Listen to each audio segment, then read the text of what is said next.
नमस्कार जय जगन्नाथ जय माँ समलेई। आज आम हिस्ट्री रो किछि इंपोर्टेंट टॉपिक को आलोचना करिबा जहाँ आपण मानक फर्स्ट वर्ल्ड वॉर जे कि प्रथम विश्व युद्धर कहानी को आम जानिबा। यह थ्योरी बेस अच्छी किंतु आम परवर्ती समय यह एमसीक्यू आकार रे आनिबा। जदि आपण मानक सपोर्ट रहिले यह निश्चित आम करि Paribas. So please like comment share and subscribe करने को भूलिबे नहीं। ओके आमे थ्योरी क्लास को जीवा। सो प्रथम विश्व युद्ध बा वर्ल्ड वॉर फर्स्ट केते मसीहारे स्टार्ट होइतिला। सॉरी यह 1914 रु स्टार्ट आरंभ होई 1918 पर्यंत चलीथिला एवं यह विश्वर सबुठारो बड़ युद्ध थिला। सेथिपई यहाँ ग्रेट वॉर बोली कहा जाई थाए। सो आमे गुटे गुटे करी आलोचना करिबा। सो प्रथम विश्व युद्ध बा first world war also known as प्रथम विश्व युद्ध को मध्य ग्रेट वॉर बोली कहा जाई थाए। ग्रेट वॉर बोली कहा जाई थाए एवं यह 28 जुलाई 1914 रु आरंभ होई 11 नवेम्बर 1918 पर्यंत हेइथिला। यह 28 जुलाई 1914 रु आरंभ होई यह नवेम्बर 11 रे समाप्त होइथिला। नवेम्बर 11 1918 पर्यंत चलीथिला। सो एथिरे दुईटी पावर रहिथिले जेउथिरे एथिरे the first world war was fought between the allied power and central power. यह दुईटी ग्रुप समूह देई करी युद्ध लागिथिला जेउथिरे दुईटा पावर रहिथिले जेउटा कि एलाइड पावर एवं सेंट्रल पावर थिले।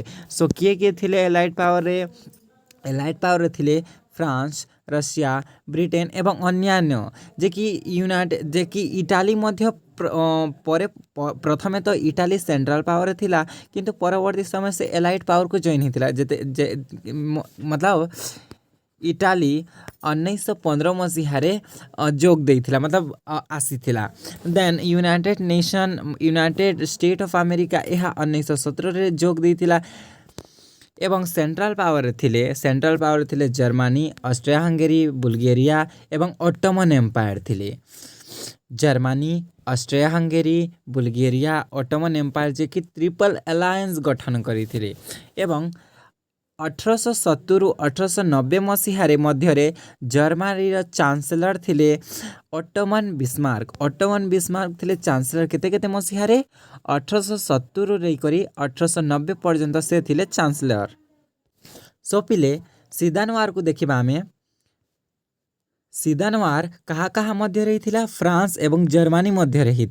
यह 1870 मसीहारे होता फ्रांस एवं जर्मनी मध्य। एथिरे फ्रांस रो पराजय होता बा हारी थिले एवं जो जर्मनी फ्रांस को सहित गोटे ट्रीटी करिथिला बा संधि चुक्ति करिथिला। सही संधिर नाम थिला ट्रीटी ऑफ फ्रैंकफर्ट थिला। यह गोटे राजीनामा थिला जोटा कि जर्मनी फ्रांस रो दुईटी प्रदेश जथा आल्सेस एवं लॉरेंस को जर्मनी को हस्तांतर करिवो। यह थिला फ्रांस रो गोटे हारिबार कारण। तापरे त्रिसम्राट संघ कहा मध्य रही जर्मनी ऑस्ट्रिया हंगेरी एवं रशिया सहित त्रिसम्राट संघ स्थापन होइथिला। परे 1879 मसीहारे जर्मान बिस्मार्क जे कि ऑस्ट्रिया सहित एक राजीनामा स्वाक्षर करिथिला एवं 1882 रे बा 1882 मसीहारे ऑस्ट्रिया राजीनामा रे इटाली मिलिथिला। देख जर्मनी एवं ऑस्ट्रिया सहित एक राजीनामा होता जो 1882 मात्र 3 वर्ष रे ऑस्ट्रेलिया राजीनामा रे इटाली मिलिथिला एवं एथिरे ट्रिपल अलायंस सृष्टि होता कहा मध्य रे जर्मनी ऑस्ट्रिया हंगेरी एवं इटाली मध्य रे। प्रथम विश्व युद्ध तो प्रथम विश्व युद्ध रे इटाली प्रथमे तो सेंट्रल पावर थिला किंतु परवर्ती समय से एलाइड पावर को गला केते मसीहारे 1915 मसीहारे।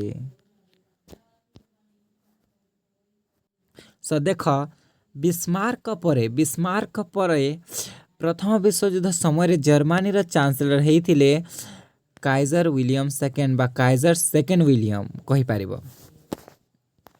ଏବଂ ଇଂଲଣ୍ଡ ଜାପାନ ସହ ମିଶିଲା କେତେ ମସିହାରେ? ଇଂଲଣ୍ଡ ଜାପାନ ସହିତ କେତେ ମସିହାରେ ମିଶିଥିଲା? 1902 ମସିହାରେ। ଏବଂ ଇଂଲଣ୍ଡ ଫ୍ରାନ୍ସ ସହିତ କେବେ ମିଶିଥିଲା? ପ୍ଲସ୍ କେବେ ମିଶିଥିଲା କହିଲେ ଚଲେ? 1904 ମସିହାରେ। ଏବଂ ଇଂଲଣ୍ଡ ରଷିଆ ସହିତ କେବେ ମିଶିଥିଲା? 1907ରେ। ସୋ ଟ୍ରିପଲ ଆଲାଏନ୍ସ କେତେ ମସିହାରେ ଗଢ଼ି ଉଠିଥିଲା? 1882 ବା 1882 ମସିହାରେ। ଜର୍ମାନୀ ୱିଥ୍ ଲିଙ୍କ, ଦେଖ ଜର୍ମାନୀ କାହା ସହିତ ଲିଙ୍କ ହେଲା? ଇଟାଲୀ ସହିତ। ଦେନ୍ ଟ୍ରିପଲ ଏଣ୍ଟେଟ୍ କାହା କାହା ମଧ୍ୟରେ ହେଇଥିଲା? ଇଂଲଣ୍ଡ ବା ବ୍ରିଟେନ, ରଷିଆ, ଫ୍ରାନ୍ସ ସହିତ ହେଇଥିଲା, ଯେ କି 1907 ମସିହାରେ ହେଇଥିଲା। କେତେ ମସିହାରେ? 1907 ମସିହାରେ। 1907 ମସିହାରେ ଟ୍ରିପଲ ଏଣ୍ଟେଟ୍ ହେଇଥିଲା ଇଂଲଣ୍ଡ, ରଷିଆ, ଫ୍ରାନ୍ସ ସହିତ। ଦେନ୍ ଦେଖ 1878 ମସିହାରେ ଗୋଟିଏ ବର୍ଲିନ ଠାରେ ମହାସଭା ହୋଇଥିଲା, ଯେଉଁଥିରେ ତୁର୍କୀର ଆଭ୍ୟନ୍ତରୀଣ ବ୍ୟାପାର ପ୍ରତି ଇଂଲଣ୍ଡର ପ୍ରବଳ ଉଦାସୀନତା ଓ ବିଷ୍ଣୁସତ୍ତା ସୁଯୋଗର ଜର୍ମାନୀ ତୁର୍କୀ ସହ ମିତ୍ରତା ସ୍ଥାପନ କଲା। ଦେଖ ଯେତେବେଳେ ତୁର୍କୀ ସହିତ ଆଭ୍ୟନ୍ତରୀଣ ବ୍ୟାପକ ପ୍ରତି ଇଂଲଣ୍ଡର ପ୍ରବଳ ଉଦାସୀନତା ହେଲା, ସେତେବେଳେ ତୁର୍କୀ କାହା ସହିତ ମିଶିଲା? ଜର୍ମାନୀ ସହିତ ମିଶିଲା। ସେ ଆଉ ଇଂଲଣ୍ଡକୁ ଆଉ ଫ୍ରେଣ୍ଡସିପ୍ କରିବ ନାହିଁ, ସେ ସିଧା ଜର୍ମାନୀକୁ କରିବ। ଏହାର ମତଲବ କି ମୁଇଁ ସର୍ଟ ଟ୍ରିକ୍ରେ ବୁଝଉଛେ, ସୋ ବୁଝିବା ଲାଗି ଟିକେ ଚେଷ୍ଟା କରିବେ। ଆକ୍ଚୁଆଲି ମୁଇଁ ବି ଟିକେ ଫର୍ଷ୍ଟ ଟାଇମ୍ ହେଲା। ସୋ ଜର୍ମାନୀ କ'ଣ ଚାହୁଁଥିଲା? ଜର୍ମାନୀ ଚାହୁଁଥିଲା ଯେ କି ବର୍ଲିନ ବାଗଦାଦ ରେଲୱେ ତିଆରି ପାଇଁ ତୁର୍କୀ ସହ ମିଶିଲା। ଦେଖ ତୁର୍କୀ ସହିତ କାହିଁକି ମିଶିଲା Germany? Because of Berlin Baghdad railway ତିଆରି ପାଇଁ ସେ ଜର୍ମାନୀ ତୁର୍କୀ ସହିତ ମିଶିଲା, ବା ତୁର୍କୀ ଜର୍ମାନୀ ସହିତ ମିଶିଲେ କହିଲେ ଚଲେ। ଦେନ୍ 1905 ମସିହା ମାର୍ଚ୍ଚ ମାସରେ ମୋରୋକୋର ଟାଞ୍ଜଏର ସହରକୁ ଯାଇ କାଇଜର ଘୋଷଣା କଲେ ଯେ ମୋରୋକୋର ସୁଲତାନକୁ ସୁରକ୍ଷା ଯୋଗାଇବା ମୋରୋକୋ ସାର୍ବଭୌମତ୍ୱ ବଜାୟ ରଖିବାକୁ ସାହାଯ୍ୟ କରିବେ। ଏଥିରେ ଉତ୍କ୍ଷିପ୍ତ ହୋଇ ପ୍ରଶ୍ନ ଜର୍ମାନୀ ବିରୋଧ ଯୁଦ୍ଧ ଘୋଷଣା କଲେ। ଦେଖ 1877 ମସିହାରେ ରଷିଆ ଏବଂ ତୁର୍କୀ ମଧ୍ୟରେ ଏକ ଯୁଦ୍ଧ ହୋଇଥିଲା ଏବଂ ବୋସ୍ନିଆ ଏବଂ ହାର୍ଜିଗୋଭିନା ତୁର୍କୀ ଅଧୀନସ୍ଥ ହେଲା। ରଷିଆ ଏବଂ ତୁର୍କୀ ସହିତ ଗୋଟିଏ ଯୁଦ୍ଧ ହୋଇଥିଲା 1877 ମସିହାରେ। ସେ ସମୟରେ ବୋସ୍ନିଆ ଏବଂ ହାର୍ଜିଗୋଭିନା ତୁର୍କୀ ସହିତ ହେଲା। ରଷିଆର ପାର୍ଟ ଥିଲା, ତୁର୍କୀ ନେଇଗଲା। ଦେନ୍ ଫ୍ରାନ୍ସକୁ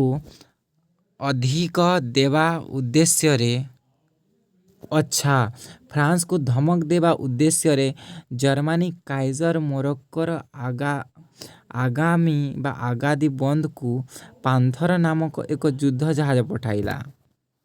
ଦେଖ ଜର୍ମାନୀ କ'ଣ କରୁଛି? ଜର୍ମାନୀ ଫ୍ରାନ୍ସକୁ ଧମକ ଦେବା ପାଇଁ ଗୋଟିଏ ଜାହାଜ ପାନ୍ଥର ନାମକ ଏକ ଜାହାଜ ପଠାଉଛି, ଯୁଦ୍ଧ ଜାହାଜ। ଦେନ୍ ବାଲକାନ ଯୁଦ୍ଧ କେତେ ମସିହାରେ ହେଇଥିଲା? ବାଲକାନ ଯୁଦ୍ଧ 1912ରୁ 1913 ମଧ୍ୟରେ ହେଇଥିଲା। ଏହା ଅଷ୍ଟ୍ରେଲିଆ ଏବଂ ରଷିଆ ସହିତ ହେଇଥିଲା। ବାଲକାନ ଯୁଦ୍ଧ କାହା ସହିତ ହେଇଥିଲା? ଅଷ୍ଟ୍ରେଲିଆ ଭର୍ସେସ୍ ରଷିଆ, ଯେ କି 1912ରୁ 1913 ପର୍ଯ୍ୟନ୍ତ ହେଇଥିଲା। ଦେନ୍ ଦେଖିବା, ଏବେ ଆମେ ଧୀରେ ଧୀରେ କରି ଜାଣୁଛୁ। ସୋ ଇହାଦେ ମେନ୍ କୁ ଯିବା। ଦେଖ 1914 ମସିହା ଜୁନ୍ ମାସ 28 ତାରିଖରେ, ସରି ପିଲାମାନେ ଟିକେ ମିଷ୍ଟେକ୍ ହେଉଛି। ଓକେ, 1914 ମସିହା ଜୁନ୍ ମାସ 28 ତାରିଖରେ ଅଷ୍ଟ୍ରିଆର ସମ୍ରାଟଙ୍କ ପୁତୁରା ନାତି ତଥା ଅଷ୍ଟ୍ରିଆ ରାଜଗାଦିର ଉତ୍ତରାଧିକାରୀ ଫ୍ରାନ୍ସିସ୍ ଫାର୍ଡିନାଣ୍ଡ ଓ ତାଙ୍କ ପତ୍ନୀ ସୋଫିଆ, ଏହା ମୋଷ୍ଟ ଇମ୍ପୋର୍ଟାଣ୍ଟ, ବୋସ୍ନିଆର ରାଜଧାନୀ ସାରାଜେଭୋଠାରେ ହତ୍ୟା କରାଗଲା। ଦେଖ ସର୍ବିଆର ଗୁପ୍ତ ସଂଗଠନ ବ୍ଲାକ୍ ହ୍ୟାଣ୍ଡ ମାରିଥିଲା, ଯେ କି ଜୁଲାଇ କ୍ରାଇସିସ୍ ବୋଲି ମଧ୍ୟ କୁହାଯାଇଥାଏ। ଦେଖ ଯେତେବେଳେ 1914 ମସିହା ଜୁନ୍ ମାସ 28 ତାରିଖରେ ଅଷ୍ଟ୍ରିଆର ସମ୍ରାଟଙ୍କ ପୁତୁରା ଯେ କି ନାତି ସେ ତାଙ୍କ ପତ୍ନୀ ମତଲବ ଫ୍ରାନ୍ସିସ୍କୋ ଫାର୍ଡିନାଣ୍ଡ ଏବଂ ତାଙ୍କ ପତ୍ନୀ ସୋଫିଆଙ୍କ ସହିତ ବୋସ୍ନିଆର ରାଜଧାନୀ ସାରାଜେଭୋଠାରେ ଭ୍ରମଣ କରିବାକୁ ଯାଇଥିଲେ, ବୁଲିବାକୁ ଯାଇଥିଲେ। ସେ ସମୟରେ ବ୍ଲାକ୍ ହ୍ୟାଣ୍ଡର ଗୋଟିଏ ସଂଘ ବା ଗ୍ରୁପ ଆସିକରି ଦୁଇ ଜଣଙ୍କୁ ମାରିଦେଲେ। ଏହାକୁ ଜୁଲାଇ କ୍ରାଇସିସ୍ ମଧ୍ୟ କୁହାଯାଇଥାଏ।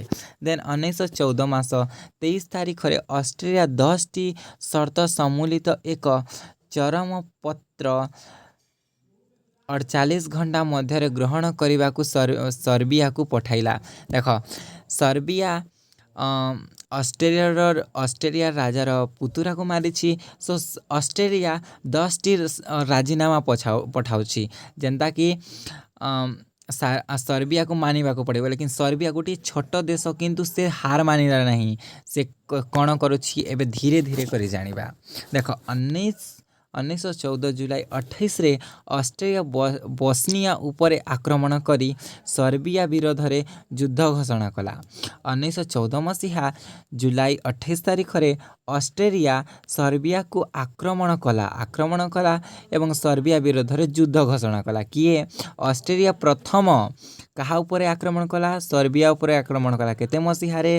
1914 ଜୁଲାଇ 28 ତାରିଖ। ଏହା ଥିଲା ପ୍ରଥମ ବିଶ୍ୱଯୁଦ୍ଧ ବିଗିନିଂ ଷ୍ଟାର୍ଟିଂ। ଦେନ୍ ଏହାପରେ 1 ଅଗଷ୍ଟରେ ଜର୍ମାନୀ ରୁଷିଆ ବିରୋଧରେ ଯୁଦ୍ଧ ଘୋଷଣା କଲା। 1 ଅଗଷ୍ଟରେ ଜର୍ମାନୀ ରୁଷିଆ ଉପରେ ଆକ୍ରମଣ କଲା। ଦେନ୍ 3 ଅଗଷ୍ଟରେ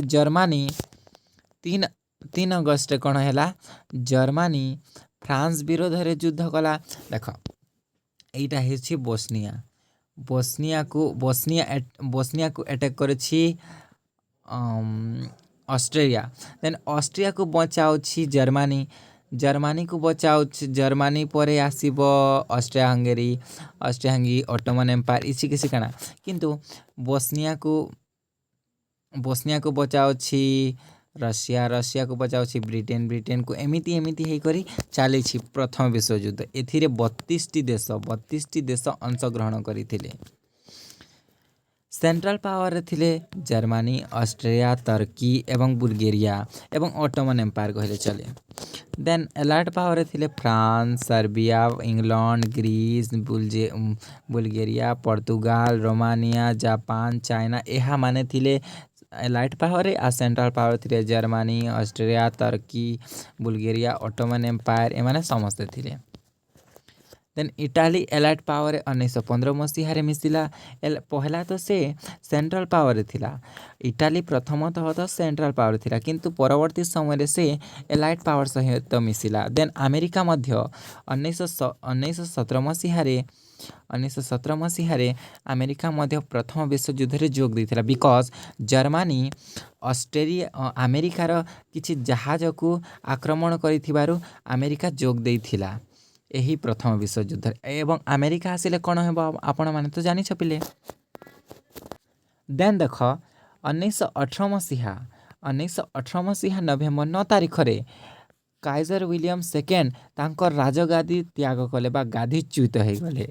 ଦେନ୍ ଏଲାଇଟ୍ ପାୱାର ଅନ୍ ହେଲା। ଏଥିରେ ଏଲାଇଟ୍ ପାୱାରର ବିଜୟ ଲାଭ ହୋଇଥିଲା, ବହୁତ କ୍ଷୟକ୍ଷତି ହୋଇଥିଲା। ପ୍ରଥମ ବିଶ୍ୱଯୁଦ୍ଧରେ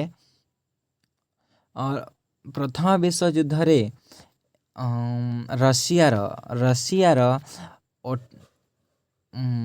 ରୋମାନୋଭ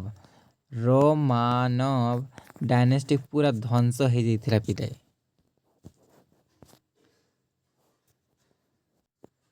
ଏହି ପ୍ରଥମ ବିଶ୍ୱଯୁଦ୍ଧରେ 130 ଲାଖରୁ ଅଧିକ ପ୍ରାଣ ହରାଇଥିଲେ ଏବଂ 220 ଲକ୍ଷରୁ ଅଧିକ ଆଘାତପ୍ରାପ୍ତ ଓ 30 ଲକ୍ଷରୁ ଅଧିକ ଅଙ୍ଗ ପ୍ରତ୍ୟଙ୍ଗ ହରାଇଥିଲେ। ଦେଖ ପିଲେ, ବହୁତ ଲସ୍ ହେଇଛି। ଦେନ୍ ଫର୍ଷ୍ଟ ୱାର୍ଲଡ ୱାର୍ ପରେ ଲିଗ୍ ଅଫ୍ ନେସନ୍ ଗଠନ ହେଲା। ଏହା 1920 ମସିହାରେ ଗଠନ ହୋଇଥିଲା। ଏହା ଭେରି ଇମ୍ପୋର୍ଟାଣ୍ଟ। ଏହା ଏକ୍ଜାମ୍ ପାଇଁ ବହୁତ ଇମ୍ପୋର୍ଟାଣ୍ଟ ପିଲେ, ଇମ୍ପୋର୍ଟାଣ୍ଟ। केते मसीहारे लीग ऑफ नेशन गठन होता 1920 मसीहारे यार हेडक्वार्टर थिला जेनेभा।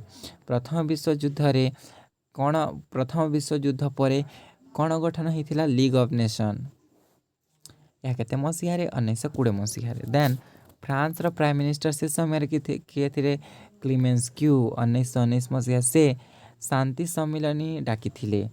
फ्रांस रो प्राइम मिनिस्टर प्रधानमंत्री क्लीमेंस्क्यू 1919 रे शांति सम्मिलनी डाकी थिले एवं अमेरिका रो प्रेसिडेंट थिले वुड्रो विल्सन। देन इंग्लैंड रो प्राइम मिनिस्टर किए थिले पिले लॉयड जॉर्ज किए थिले लॉयड जॉर्ज। देन जर्मानी सहित एक चुक्ति होता जोटा कि ट्रिटी ऑफ वर्साइल्स बोली कहुए। जर्मानी सहित चुक्ति होता कह जाए ट्रिटी ऑफ वर्साइल्स। यह जून मास 28 तारिख 1919 मसीह होता। केते मसीहा जून मास 28 तारिख 1919। देन देखमा ट्रिटी ऑफ सेंट जर्मन कहा सहित होता यह ऑस्ट्रिया हंगेरी सहित होता। ऑस्ट्रिया सहित जर्मनी ऑस्ट्रिया हंगेरी कहले चले। देन ट्रिटी ऑफ ट्रेनन होता यह हंगेरी सह जर्मनी होता। देन ट्रिटी ऑफ निवली होता बुल्गेरिया सहित। देन सेभर ट्रिटी देन प्रथम विश्वयुद्ध पर सबुठार वर्ल्ड पावर कहा हाथ में चलीगला अमेरिका सबुठ शक्तिशाली देश हो गला। देन अधिक लॉस कहा होता रशिया होता जो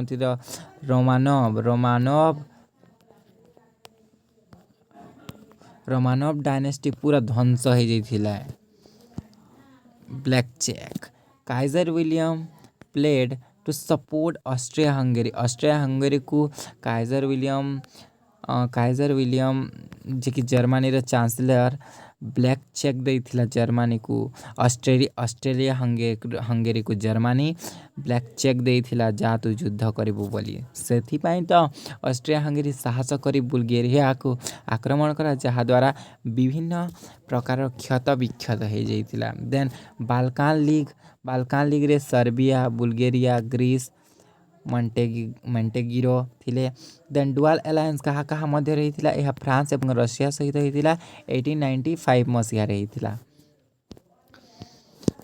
then policy of England in her foreign affairs is frequently describe as the policy of splendid isolations. देख प्रथम विश्वयुद्ध बा फर्स्ट वर्ल्ड वार पर रशिया रोमानव डायनेस्टिक डेस्ट्रॉय पूरा ध्वंस हो जाइथिला। सो आमे किछि कजेस को main causes first world war हेबार किछि कजेस बा मेन कजेस बा कारण को आलोचना करिबा जेउथिरे प्रथम आसीबा मिलिटारिज्म जोटा कि policy of building of strong military force to prepare for war पाई युद्ध पाई किपरि भाव में दृढ़ और सैन्य बाहिनी गठन करिबा यह उद्देश्य थिला।